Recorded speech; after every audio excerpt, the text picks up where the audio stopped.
What's up everyone? Alex here.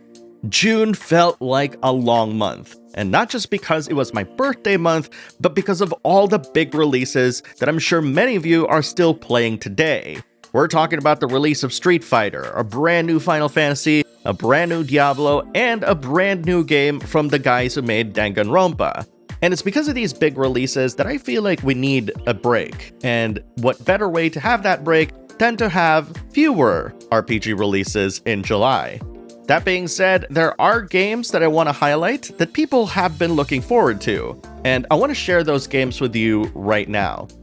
Trails in the Reverie, which is coming out on July 7th on PS4, PS5, Switch, and PC, is the highly anticipated conclusion of all the story arcs from Sky, Crossbell, and Cold Steel, though real Trails fans know that this is just the beginning. Featuring 3 different storyline routes that allow you to play 3 different groups of characters, a huge cast to play with, and the type of world building that you've come to expect from Falcom, Trails in the Reverie is yet another victory lap that has us playing with the Crossbell, Cold Steel, and an unknown third party, as we head on into Calvard in the upcoming Kuro Western localization, whatever the name's gonna be. I actually am posting a review of this game tomorrow, July 3rd, and I hope you check that out if you're still on the fence whether or not you should get the game.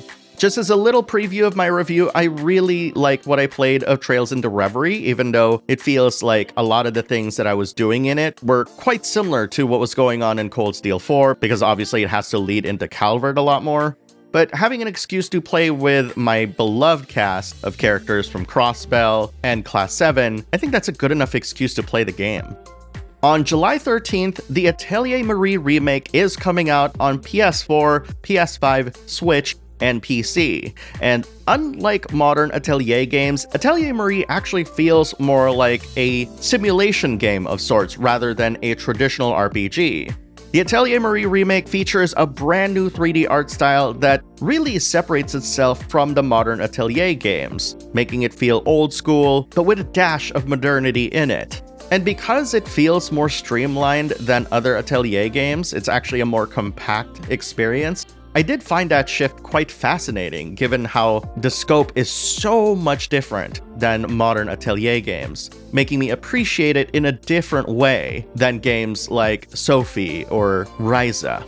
I actually had a chance to play a preview of the game, as well as get a chance to interview the head of Gus regarding this game and the future of the franchise, which, by the way, I'll have all of these videos linked in the description of this video or in the card shown on the top right corner of your screen. And again, this plays nothing like modern Atelier, so I highly recommend checking out those videos if you can. The last game that I want to highlight is Might and Magic Clash of Heroes Definitive Edition, which is coming out on July 20th on PS4, Switch, and PC.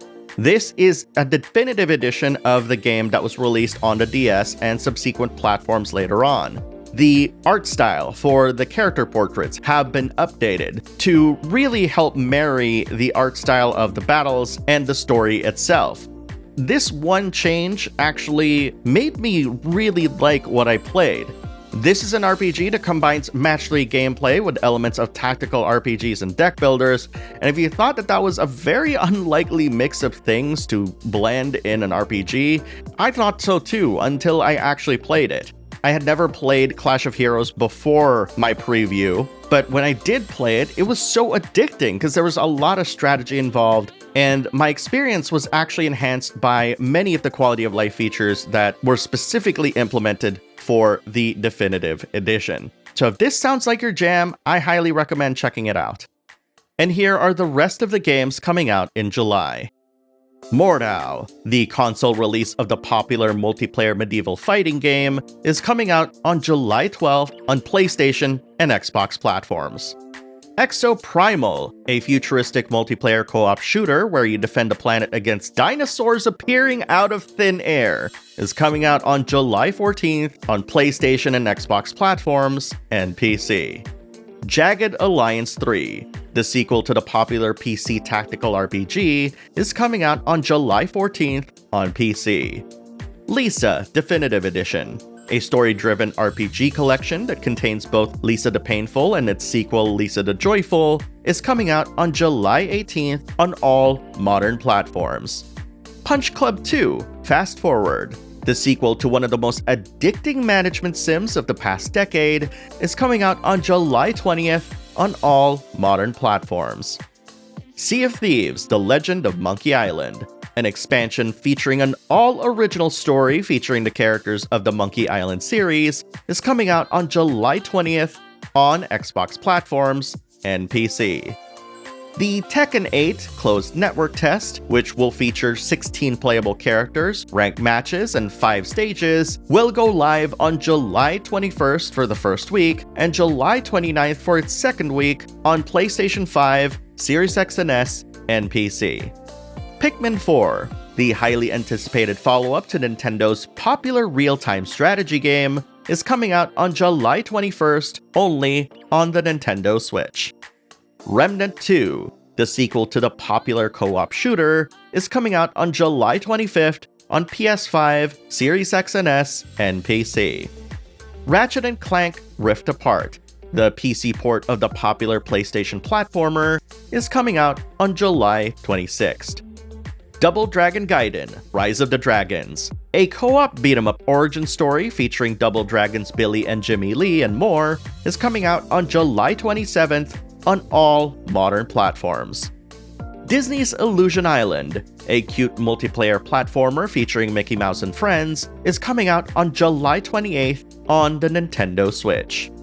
So that's a lot of games, but a lot of games also came out over the past year that you should probably check out. So I actually made a list of all of the great games that came out from June 1st to June 1st of the past year that does not contain Triangle Strategy, Elden Ring, or Stranger of Paradise. So go check that out by clicking the video up top. And thank you very much for watching, and I'll see you in the next video.